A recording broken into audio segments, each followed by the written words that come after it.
The muscle up means something different for everyone.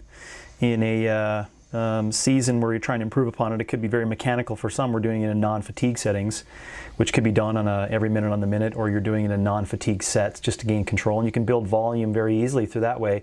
And then over the season, you can start, of course, adding components to that.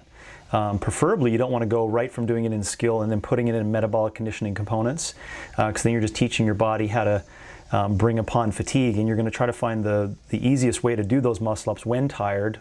And if it's not done perfectly, you're not going to remember that to increase output over time. So the best way to do it over time is obviously to go from non-fatigue settings into slight fatigue settings, into fatigue settings with the same kind of movement, into fatigue settings with complementary complex activities that go with it. And then like you're seeing here, in a competitive or pre-comp season even, you're going to test the muscle up with different kinds of things. And what Brian and Hank are going through is the dose response that you're trying to get with the couplet is 50 double unders and 4 muscle ups, 40 double unders, 4 muscle ups, 30 double unders, 4 muscle ups, 20 double unders, 4 muscle ups, 10 double unders. And the whole idea there is to find a point where they're going to be focusing on one skill in this entire couplet, which is the muscle up, and at high speed and high amount of breathing with low skill on the other couplet component. That's important. So the double under can't be challenging for them. Otherwise, it's going to take away what we're trying to do, which is really just a high rate of breathing and good bottlenecking of the muscle up. And the way you choose your reps in this, for the time frame, we didn't really matter what it was. Ironically, it comes down to 1 rep, as you'll see at the end.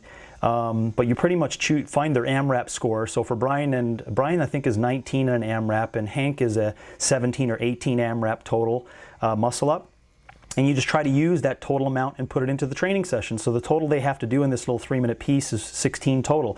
And I'm choosing that 16 total at a high rate because I know that's their AMRAP. So I know they're doing pieces in between with a little bit of rest, but when you do this, if you want to do it as an example, you'll see that those 4 muscle up reps add up pretty quickly when you're trying to go at a high rate for the other complementary piece that you're doing it.